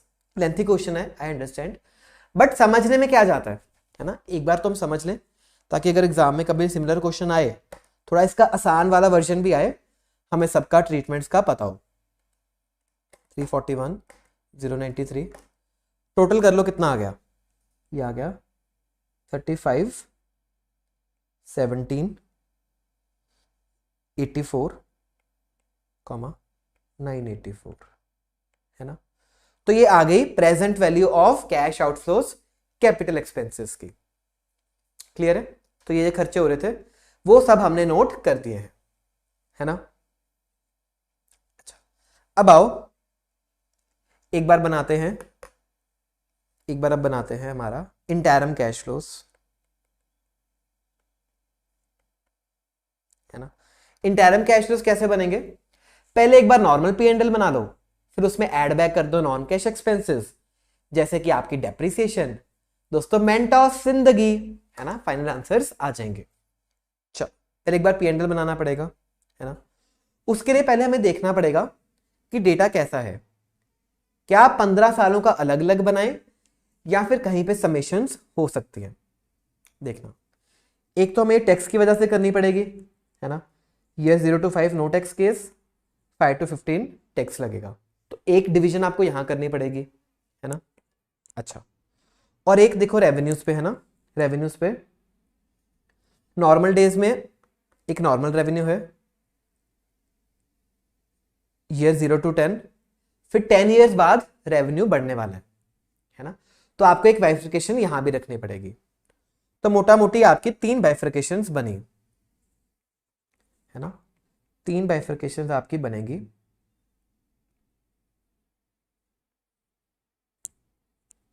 क्या क्या बनेगी देखो, एक तो ईयर 0 to 5, फिर ईयर 5 to 10, फिर ईयर है ना, this is actually year 6 to 10, year 11 to year 15 है ना, ये 3 बाइफर्केशंस बनेंगी। अच्छा दोस्तों P&L कैसे बनता है, सबसे पहले आएंगी सेल्स है ना, पहले P&L बनाते हैं एक बारी। सबसे पहले आएंगी सेल्स, तो सेल्स में क्योंकि अपने पास बहुत तरह का डेटा है ना, लेंथी क्वेश्चन है, बहुत तरह का डेटा है, तो जितने रूम्स है जो सब है, हम उसके लिए सबके लिए सेल्स निकालना पड़ेगा। निकालते एक बारी है ना। नॉर्मल रूम्स के लिए सेल कैसे निकलेगा, देखना 40 रूम्स है, ठीक है, 120 डेज ऑक्यूपाई होता है साल में, ठीक है, और एक दिन का रेवेन्यू 8,000, तो आप टोटल रेवेन्यू निकाल सकते हो ना नॉर्मल रूम्स का, 40 रूम्स इंटू 120 डेज इंटू 8,000, तो आपके पास नॉर्मल रूम्स का किराया आएगा। बताओ कितना है ये आ गया 40 इंटू 120 इंटू 8000, है ना, 40 इंटू 120 इंटू 8000। तो आपके पास टोटल आ गया यहाँ पे रेवेन्यू, है ना, इन लैक्स लिख दें यहाँ पे वरना बहुत डिटेल हो जाएगा, इन लैक्स लिख रहा हूँ, ठीक है। अच्छा, कितना हो गया सेल्स? एक तो आ गया नॉर्मल रूम्स, कितना आ गया ये बताओ? ये आ गया 384 लैक्स, है ना, यहाँ पे भी सेम रहेगा, पर एनम, पर एनम है ना। और 10 सालों बाद दोस्तों ग्रोथ हो जाएगी। कितनी ग्रोथ हो जाएगी? क्वेश्चन ने क्या बताया? 12% ग्रोथ हो जाएगी। ठीक है जी, तो हम भी 12% ग्रोथ लगा देते हैं, इसमें ग्रोथ हो जाएगी प्लस 12%। कितना आ गई बताओ? अब ये आ गया रेवेन्यू 430.08, है ना। तो क्वेश्चन का डेटा यूज कर रहे हैं, सॉल्यूशनिंग हम कर रहे हैं। ऐसे ही अब डीलक्स रूम्स का बताओ, बताओ डीलक्स का कितना होगा? सर डीलक्स के हैं 8 कमरे, 120 दिन ये भी यूज होते हैं, 25,000 एक दिन का किराया। लैक्स में किया 240 लैक्स और 9% ग्रोथ है, ठीक है जी। 240 लैक्स, 240 लैक्स, इसमें ग्रोथ है 9% प्लस 9%, तो यहाँ पे रेवेन्यू हो गया 261.60 लैक्स। चलें आगे, है ना। ऐसे करके पहले एक बार रेवेन्यू तो लिखें, फिर आगे देखेंगे। नेक्स्ट है अपने पास कॉन्फ्रेंस हॉल, है ना, 40 डेज के लिए ऑक्यूपाई होता है, 2 रूम्स है, 2 इंटू 40 इंटू 3 लैक्स, 240 ही इसका रेवेन्यू आ गया, 9% इसकी ग्रोथ है, तो सेम ही हो जाएगा कॉन्फ्रेंस के लिए भी, है ना। 240 इसमें ग्रोथ ऐड करके हो गया 261.60। फाइनली बता दो रेस्टोरेंट का कितना? बताओ दोस्तों, रेस्टोरेंट का कितना? ये है, सब दिन खुलता है ना, साल में 360 डेज है, क्वेश्चन ने बताया था, रोज की सेल्स है 27,000, ठीक है जी। बताओ कितनी सेल्स हो गई? ये होगी 97.2 लैक्स पर एनम, 8% की ग्रोथ है, ठीक है जी। 97.2, 8% की ग्रोथ डाल दो, ये हो गया 104.976, बन गया। रेवेन्यूज आ गए दोस्तों, सेल्स आपकी आ गई, ठीक है जी। सो बेसिकली इस टेबल का काम जो था ये वाला सब हो गया, हमने सारी सेल्स लिख दी, ठीक है। एक अभी टैक्स की ट्रीटमेंट करनी है, वो करेंगे बाद में ना, इसको पेंडिंग छोड़ते हैं अभी, पहले एक बार P&L तो निकाल लें, ठीक है। ये सब हम कर चुके, हो गया, है ना। इसको तो फाइनल ट्रीट करेंगे सैल्वेज में, ठीक है। एक ये भी सैल्वेज वैल्यू, इसको टर्मिनल मिलेंगे सबको, है ना, ये भी सैल्वेज टर्मिनल मिलेंगे। एक आपकी दोस्तों यहाँ पे सबकी डेप्रिसिएशन आएगी, एक नॉन कैश एक्सपेंस वो आएगा, वो भी देखते हैं कितना कितना है ना। और आपकी एक ये सब्सिडी आएगी कैश फ्लो, इसको भी देखते हैं क्या होगा। ये रहे आपके मेन एक्सपेंसेस, है ना, ये रहे आपके मेन एक्सपेंसेस। तो ईयर 1 से लेके 10 तक हर साल हैं 18.5 मिलियन, हमने ऑलरेडी निकाले, ठीक है, बाद में 20.3 मिलियन। तो एक्सपेंसेस लिखूं अब, एनुअल कितने कितने थे? 18.5, 20.3, है ना, 10 सालों बाद ही हो जाएंगे 20.3। समझा दोस्तों आपको? समझा दोस्तों आपको, है ना। और क्या है? और दोस्तों एक्सपेंसेस में आएगी अब मेजरली हमारी डेप्रिसिएशन। और कोई खर्चा दिया है? एक बार देख लें ज़रा, है ना, एक बार देख लें। ये ट्रीटमेंट हमने कर दिया, डन हो गया ये, ठीक है जी। इसको हम अलग से देखते हैं एक बारी, क्या करना है इसका, है ना। ये सब हमने कर दिया, राइट। अब डेप्रिसिएशन पे आओ, सिर्फ एक डेप्रिसिएशन बचती है खर्चों में, है ना। लैंड के ऊपर तो डेप्रिसिएशन आएगी नहीं, इतने तो सब हम होशियार हैं, ठीक है जी। बिल्डिंग के ऊपर आएगी, 100 मिलियन की खरीदी, 15 सालों बाद 25 मिलियन रह जाएगी, तो बीच में लगेगी डेप्रिसिएशन। किसके बेसिस पे? SLM बेसिस पे। क्वेश्चन ने आपको पहले ही बता दिया था, है ना। बताओ कितनी आएगी डेप्रिसिएशन पर एनम? बताओ बताओ दोस्तों, कितनी आएगी डेप्रिसिएशन बिल्डिंग्स की? 100 मिलियन की खरीदी, 25 मिलियन इसकी पड़ी है वैल्यू, 15 ईयर्स लाइफ है, राइट।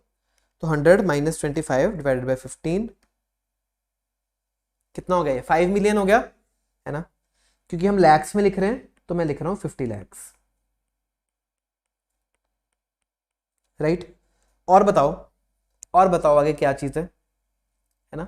अब आप देख रहे हो ना कि ऐसे प्रेजेंटेशन करने की वजह से कोई चीज मिस भी नहीं होगी और सोल्यूशनिंग भी फास्ट हो रही है। चलो फर्नीचर देखते हैं एक बार क्या है। फर्नीचर की नॉर्मल पे डेप्रिसिएशन लगेगी, है ना। 6 मिलियन से 0.3 मिलियन रह गया, 10 ईयर्स की आपकी लाइफ है, ठीक है। 6 मिलियन से 0.3 मिलियन रह गया,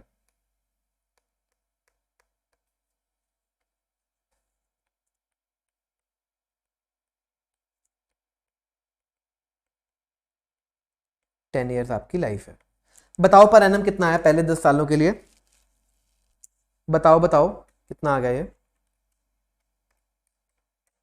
ये आ गया 0.57, है ना। ये तो मिलियंस में आया, हमें लैक्स में लिखना है ना।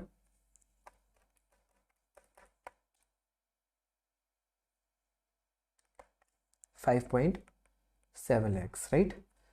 तो 5.7 लैक्स पहले 10 सालों के लिए आगे डेप्रिसिएशन ओल्ड पे, दिस इज ओल्ड वाला, राइट। फिर अब ऐसे ही न्यू वाला भी तो होगा, हमने नया वाला भी तो खरीदा फर्नीचर, देखना समझना, ये मजे की बात है। तो क्या हुआ ना, जो हमने ओरिजिनल फर्नीचर लिया था 6 मिलियन का, 10 ईयर्स बाद उसकी इतनी लाइफ रह गई, वैल्यू रह गई, तो उस पर हमने डेप्रिसिएशन चार्ज कर दिया, ठीक है। अब हमने ये जो नया खरीदा फर्नीचर दोस्तों, इस पे भी तो डेप्रिसिएशन आएगी, है ना। इसके ऊपर भी तो हमारी डेप्रिसिएशन आएगी, वो भी तो हमें चार्ज करनी पड़ेगी, करते हैं, है ना। तो 6.9 मिलियन है, ठीक है।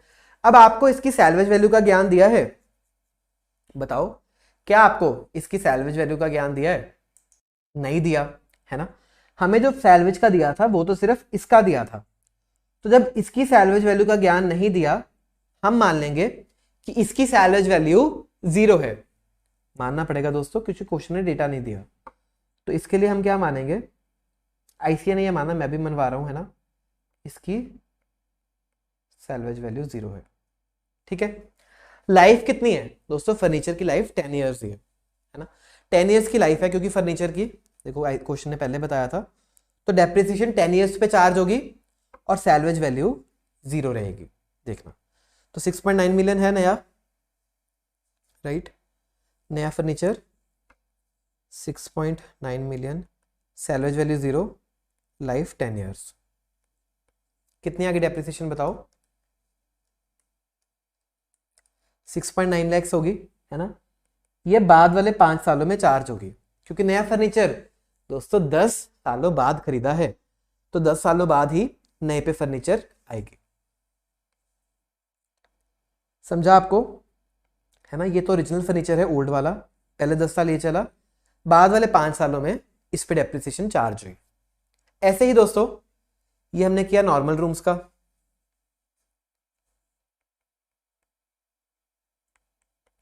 अब ऐसे मुझे डीलक्स का बता दो। डीलक्स का बताओ कितनी आएगी डेप्रिसिएशन? बताओ बताओ, डीलक्स के लिए कितनी आएगी? डीलक्स हमने खरीदा 3.496 का, है ना, जिसकी लाइफ, इसकी लाइफ भी 10 ईयर्स विदाउट सैल्वेज वैल्यू, तो वो नए के लिए होगी और ओरिजिनल के लिए भी आएगी। चलो पहले ओरिजिनल का बताओ, 3.04.152 ओल्ड,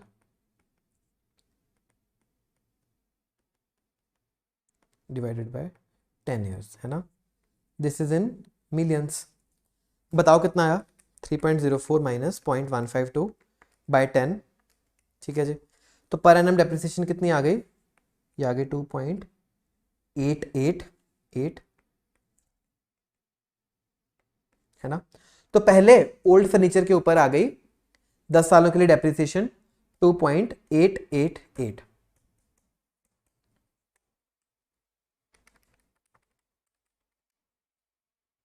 चलिए आगे, चलो और क्या है, अब न्यू के ऊपर भी आएगी, है ना। न्यू हमने ये कितने का खरीदा, न्यू हमने ये खरीदा 3.496 का, ठीक है, जिसकी सैलवेज वैल्यू 0 है, ठीक है जी। तो 3.496 माइनस 0, 10 ईयर्स भी इसकी लाइफ, 10 into 10, तो 3.496 लैक्स यहाँ पे डेप्रिसिएशन आ जाएगी। समझा आपको? तो ऐसे करके टोटल डेप्रिसिएशन आ गई फर्नीचर के ऊपर, है ना, है ना, टोटल डेप्रिसिएशन आ गई। आगे चलते हैं, नोट किया आपने साथ साथ,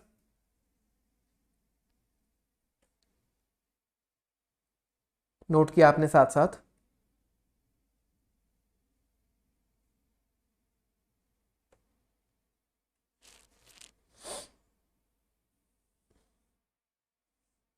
चलो आगे देखते हैं और क्या है, और क्या है दोस्तों अपने पास। यहाँ पे डेप्रिसिएशन इसके ऊपर भी आ गई, राइट। लैंड पे आनी नहीं है, बिल्डिंग पे डाल दी, इन दोनों फर्नीचर पे डाल दी।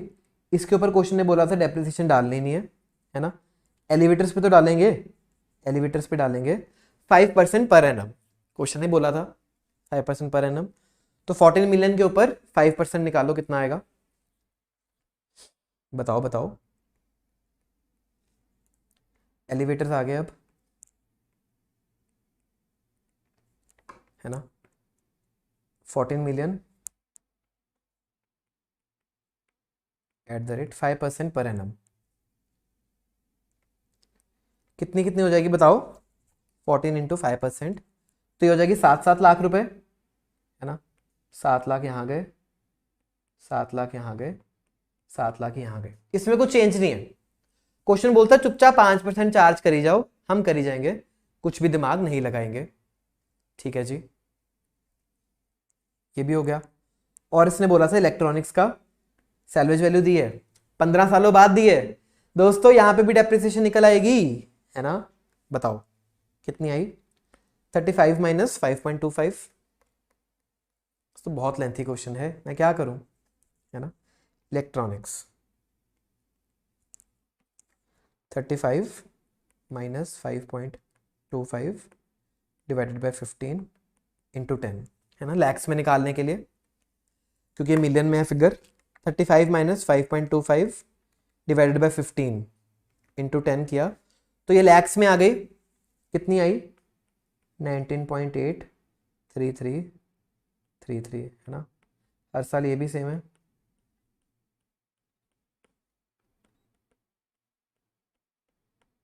तो ये भी आ गई डेप्रिसिएशन, है ना।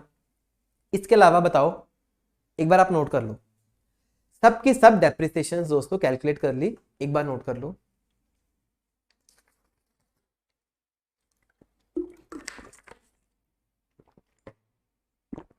क्या इसके अलावा कुछ और डेटा है? सर बस करो ना, मैं क्या करूं दोस्तों, क्वेश्चन में बहुत डेटा दिया हुआ है, मैं क्या करूं बताओ। ये कर लिया, ये कर लिया, ये भी कर लिया, तो सबकी सब डेप्रिसिएशन तो कर ली हमने एक बारी के लिए चार्ज, सबकी सब डेप्रिसिएशन कर ली चार्ज, है ना। अब बताओ प्रॉफिट बिफोर टैक्सेस कितने आए, निकालो निकालो दोस्तों, अब प्रॉफिट बिफोर टैक्सेस कितने कितने आए, करो कैलकुलेट, कर सकते हो ना, कैलकुलेटर ही चलाना है, कैलकुलेटर ही चलाना है, इन सबको ऐड करो, रेवेन्यूज को, एक्सपेंसेस को माइनस करो। तो एक बार पहले डेप्रिसिएशन का टोटल कर लें, क्योंकि हमें पता है बाद में ऐड बैक करनी पड़ेगी, है ना। 50 प्लस 5.7 प्लस 2.888 प्लस 7 प्लस 19.83333, तो डेप्रिसिएशन का टोटल कर लो एक बारी, कितना आ गया, 85, यहीं पे लिख रहा हूं मैं, 85.42133, ठीक है जी। अच्छा, तो यहाँ पे भी सेम है क्या, कुछ फर्क है, same same same same same same, तो डेप्रिसिएशन सेम है, यहाँ पे भी उतनी ही आ जाएगी 76.42133। फाइनली बताओ लास्ट के 10 ईयर्स में, लास्ट के 5 ईयर्स की डेप्रिसिएशन कितनी है ना, बताओ। 50 प्लस 6.9 प्लस 3.496 प्लस 7 प्लस 19.83333 कितनी आ गई है? ये आ गई 87.22933 है ना। तो ये आ गई फाइनल 5 ईयर्स की भी डेप्रिसिएशन। समझ आया? डेप्रिसिएशन टोटल कर ली। अब बता दो पीबीटी कितना आया है ना। काम करें रेवेन्यूज का भी टोटल कर लें, यहाँ पे इजी रहेगी कैलकुलेशन। बताओ 384, 240, 240, 97.2, 961.20, सेम ही है इसका भी। फाइनली बताओ लास्ट वाले सालों का कितना? 430.08 प्लस 261.60, 261.60, 104.976। दोस्तों इतने लेंथी क्वेश्चंस मैं एग्जाम में नहीं एक्सपेक्ट करता हूं, है ना। अगर आ जाए तो बेस्ट क्या है कि इनको आप लास्ट प्रायोरिटी रखना, पहले क्वेश्चंस बाकी सॉल्व करना। इतने लेंथी क्वेश्चंस वर्थ इट नहीं है, ठीक है। तो ये हो गया टोटल रेवेन्यूज आ गए, टोटल एक्सपेंसेस आ गए, ठीक है। पीबीटी आ जाएगा। बताओ मुझे पीबीटी कितना कितना हुआ? 961.2 माइनस 8.5, 18.5 माइनस 85.42133। बताओ बताओ मुझे पीबीटी कितना कितना हो जाएगा? यहाँ पे हो जाएगा 857.27867, तो यहाँ पे भी सेम ही है ना। फाइनली बताओ लास्ट वाले 5 सालों में पीबीटी कितना?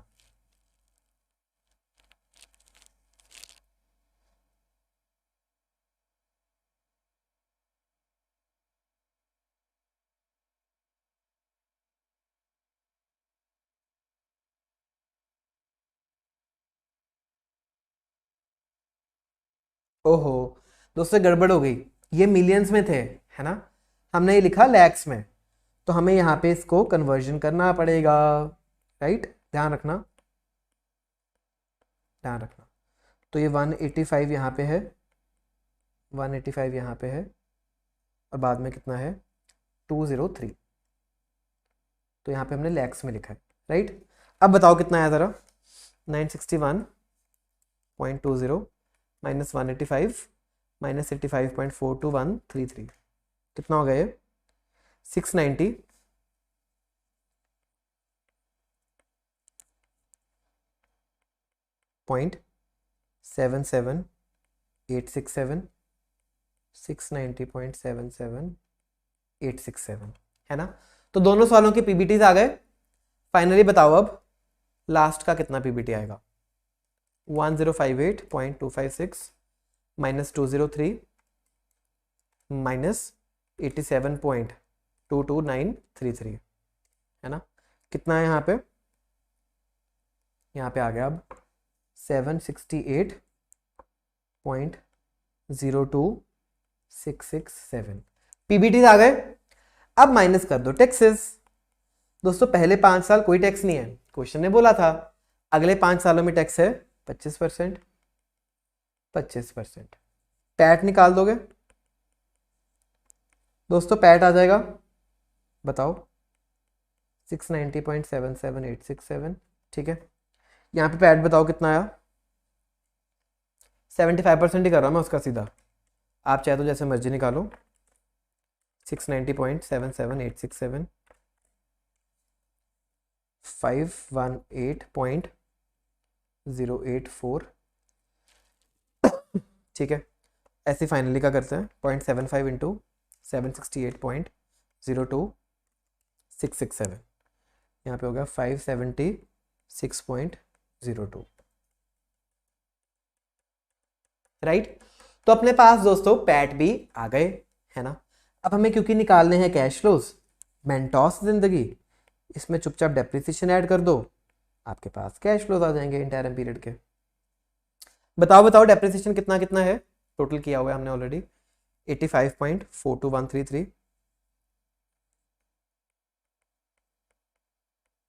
दोस्तों क्वेश्चन ही नहीं खत्म होने को आ रहा, मैं क्या करूं, है ना। लास्ट के 5 सालों की डेप्रिसिएशन कितनी है?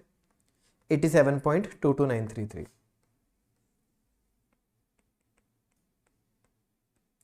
टोटल कर लो, कैश फ्लोस बताओ कितने कितने हो गए।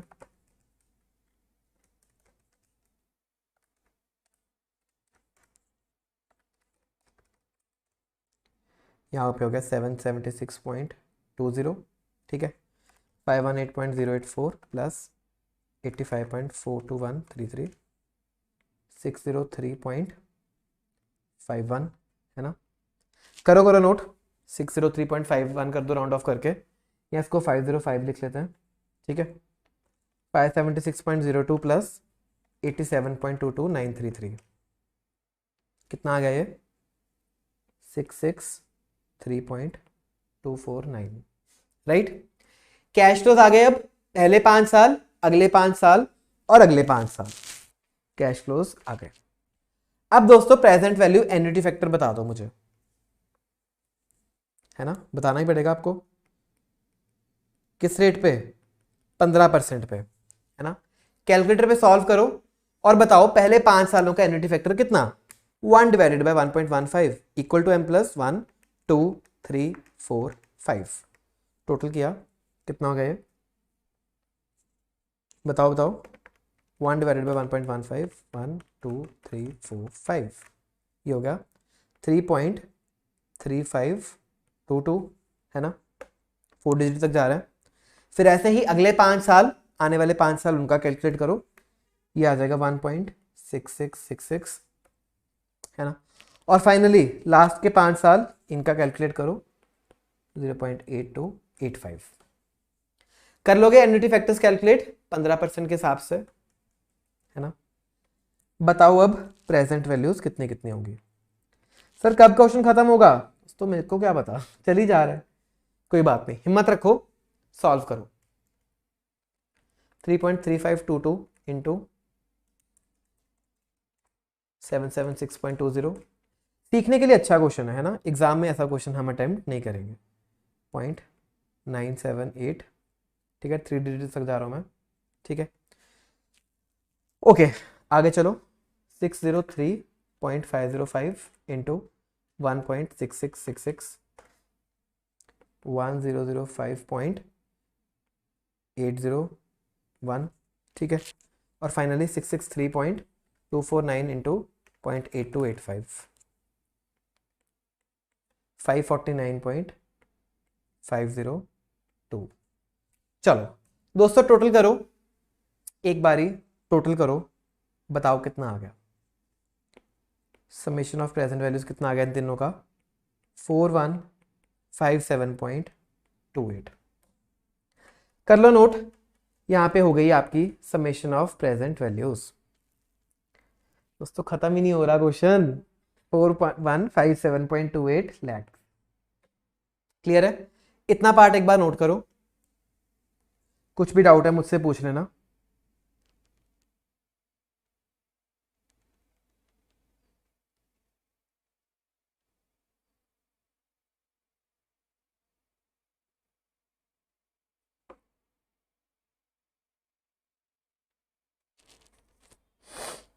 है ना।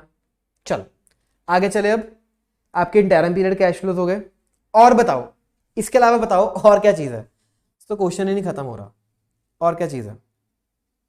देखो इसका ट्रीटमेंट कर दिया हमने, डन।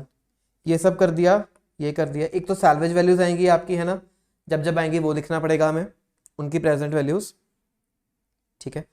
और दोस्तों एक गवर्नमेंट सब्सिडी भी तो पड़ी है ये, है ना। तो ईयर 1 2 3 जितना एक्सपेंसेस, उसका 10% आपको सब्सिडी मिलेगी ईयर 5 के ऊपर, जिसके ऊपर टैक्स कोई नहीं देना। बताओ एक सब्सिडी आ जाएगी। 3 सालों का रेवेन्यू एक्सपेंसेस कितना?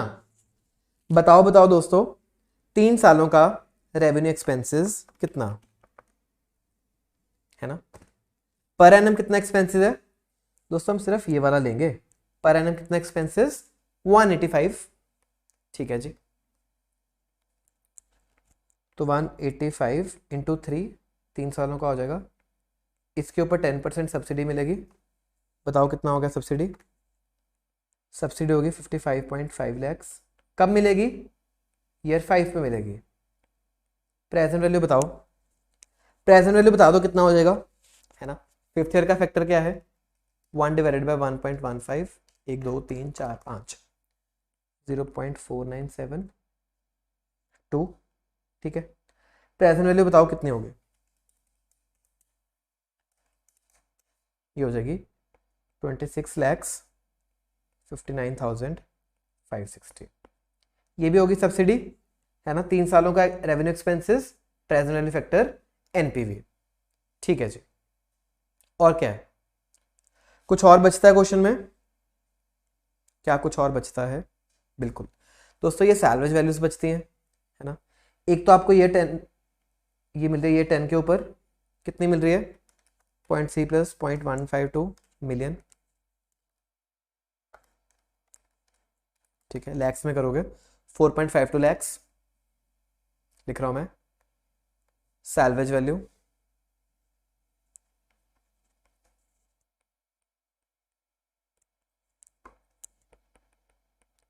ये 10 पे मिल रही है 4.52 लैक्स। इसका प्रेजेंट वैल्यू फैक्टर बताओ क्या होगा? 10th ईयर का फैक्टर है 0.2472, है ना। 0.2472 कितनी आ गई प्रेजेंट वैल्यू?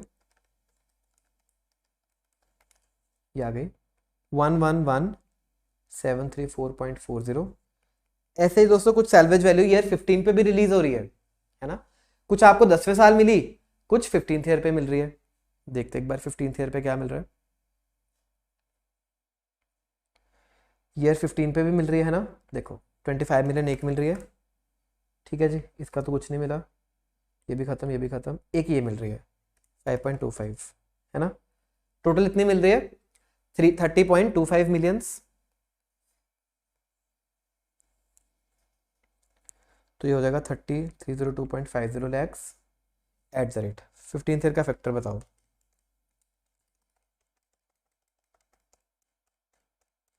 ये हो जाएगा 0.1229, है ना। 0.1229 बताओ कितनी होगी वैल्यू ये?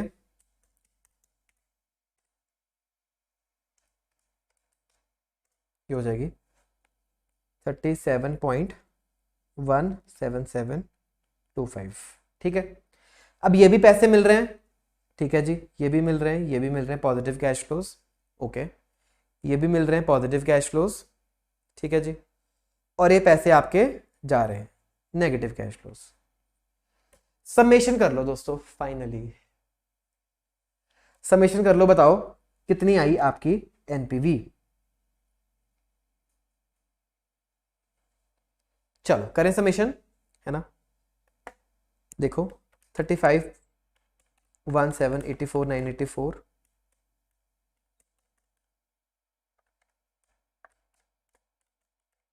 ये नेगेटिव में डाल दो। ठीक है जी, अब ऐसे ही पॉजिटिव में डालो ये सब चीज़ें बाकी जो हैं। 4157.28 पॉजिटिव, 26.5956 पॉजिटिव। ठीक है, ये कितना हो गया? Sorry, 1,11,734 positive, 37.17725 positive. दोस्तों कर लो एक बार, नेट ऑफ कर लो, बताओ कितना आया ये?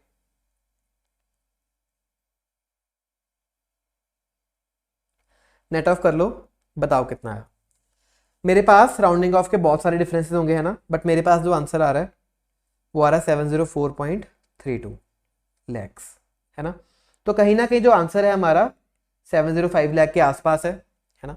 राउंडिंग ऑफ के बहुत सारे डिफरेंसेस हो सकते हैं अपने, जो हमने लिए, जो उन्होंने लिए, है ना, क्योंकि बहुत जगह बहुत डिटेल्ड कैलकुलेशन थी, है ना। तो एमसीक्यू है, हमारी बाकी सब चीजें सही है, राउंडिंग ऑफ की वजह से कितना फर्क आ सकता है? थोड़ा बहुत फर्क आ सकता है, इसलिए मैंने वो चीजें छोड़ी थी। आपको दोस्तों मुझे ये भी चीज सिखानी है ना। एमसीक्यूज में आपको ट्राई करना है फटाफट से सॉल्यूशनिंग करें, तो बहुत ज्यादा डिटेल में जाने की जरूरत है नहीं। 705 चाहिए अपने को आंसर अराउंड, मिल रहा है, ये लो मिल रहा है ना, 705 lakhs is equal to 7.05 crore. तो आपका ए आंसर हो जाएगा सही वाला। समझ आया? फाइनली फाइनली समझ आया, आपका ये आंसर हो जाएगा सही।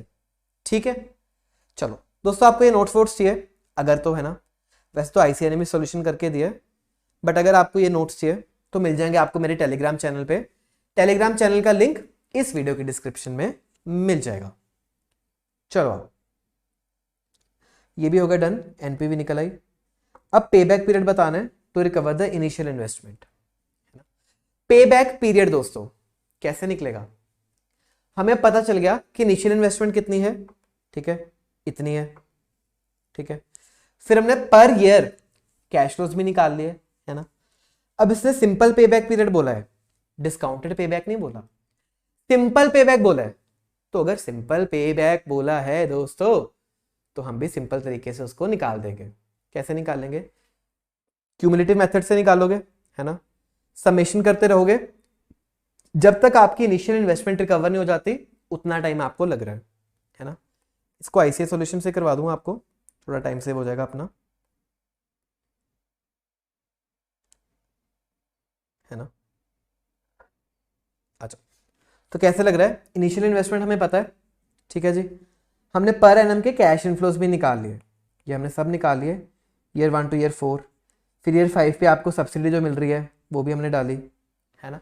तो जो भी आपको कैश फ्लोज मिल रहे हैं वो सब ले लो और क्यूमुलेट करते रहो, क्यूमुलेट करते रहो। तो जब आपकी इनिशियल इन्वेस्टमेंट रिकवर हो गई वहां पे आके रुक जाएंगे, है ना। इनिशियल इन्वेस्टमेंट कितनी है? 3488, ठीक है। तो ईयर 4 तक तो नहीं पूरे हो रहे, ईयर 5 में पूरे हो जाएंगे, राइट। तो हम इसका प्रोराटा कर सकते हैं, है ना। ईयर 4 तक तो पूरे ही चाहिए, 5th का प्रोराटा कर दिया, कितना हमें चाहिए 5th ईयर में और कितना हमें मिल रहा है, ठीक है। तो पॉइंटों में फिगर आ जाएगी, टोटल आ जाएगा आंसर कितना आपका पे बैक पीरियड है। क्लियर? तो ऐसे करके आपका आंसर आ गया 4.46 ईयर्स। इसके एक बार होमवर्क है, कैश फ्लोज मैंने आपको निकलवा दिए, इनिशियल इन्वेस्टमेंट आपको पता है, टोटल करके अब आप इसकी प्रैक्टिस करके आओगे। चलें आगे।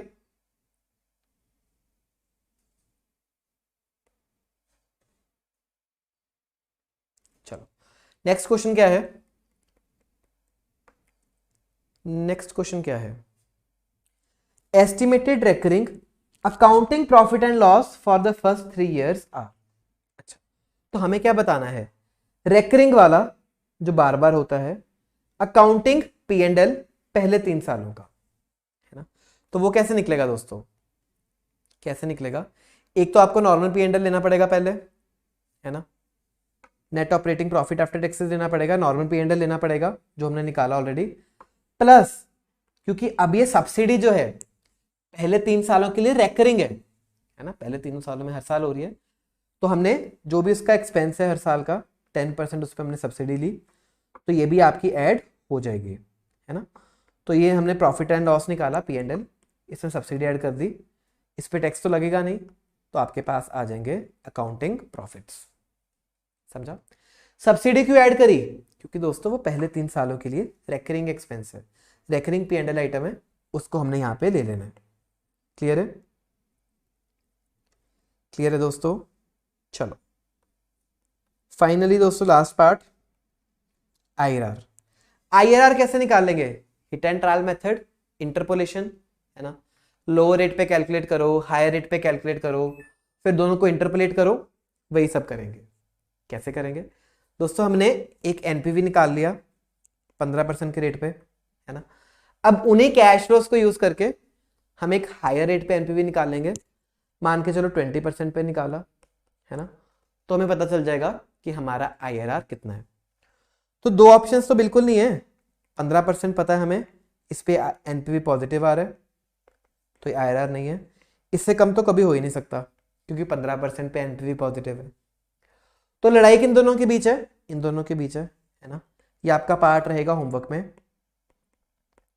कैश फ्लोज मैंने सब निकलवा दिए, तो आप 2 बार डिस्काउंटिंग करोगे, 15% पे तो कर ली, 20% पे भी डिस्काउंटिंग करो, फिर दोनों को इंटरपोलेट करो, है ना। दिखाऊं एक बारी, जो मेन पार्ट था दोस्तों मैंने करवा दिया जो करवाना चाहता था। देखना 15% पे कर दी हुई है, 20% पे सेम कैश फ्लोज को लेके हम कर सकते हैं, है ना। कैश फ्लोज हमने निकाल लिया ऊपर, 20% पे डिस्काउंटिंग करोगे, ठीक है। फिर ये इंटरपोलेट करोगे जो आपको आता ही करना। आई रेट किससे होता है, lower rate plus NPV higher rate, ये वो करके, है ना, फॉर्मूला लगाओगे, यहाँ पे आ जाएगी इंटरपोलेशन से आंसर और ये हो जाएगा आपका मैच। क्लियर है दोस्तों। लेंथी क्वेश्चन था, काफी लेंथी था। एग्जाम में अगर ऐसी की स्टडी आए तो आई विल सजेस्ट कि आप सारा का सारा फोकस बाकी क्वेश्चंस पे करो, है ना। ऐसे क्वेश्चंस पे टाइम जरूरत ही नहीं है लगाने की, क्योंकि 10 मार्क्स के लिए दोस्तों इतना टाइम इन्वेस्ट करना नॉट वर्थ इट। बाकी क्वेश्चंस करो, इस पे तुक्के तो लगा ही सकते हो, गैस वर्क तो कर ही सकते हो, है ना। टाइम है नहीं करने के लिए, सॉल्व करने को, गैस वर्क तो कर लो, कौन सी नेगेटिव मार्किंग हो रही है ना। तो आप कुछ भी अगर ऐसा क्वेश्चन आए एग्जाम में, आई सजेस्ट कि गैस वर्क करना, सॉल्यूशन करने में बहुत टाइम लग रहा है, इतना वर्थ इट नहीं है। बट समझने के लिए मैंने एक बार आपको समझा दिया है, ठीक है। तो आज की वीडियो में इतना ही, एक बार आप देख के आओ, ठीक है। नेक्स्ट वीडियो में हम आरटीपी और सॉल्व करेंगे, आगे सॉल्व करते चलेंगे, और बाकी का कंटेंट भी आपको यूट्यूब पे मिलता रहेगा। चलो, तब तक के लिए दोस्तों अच्छे से पढ़ते रहिए, अपनी सेहत का ख्याल रखिए। Bye bye.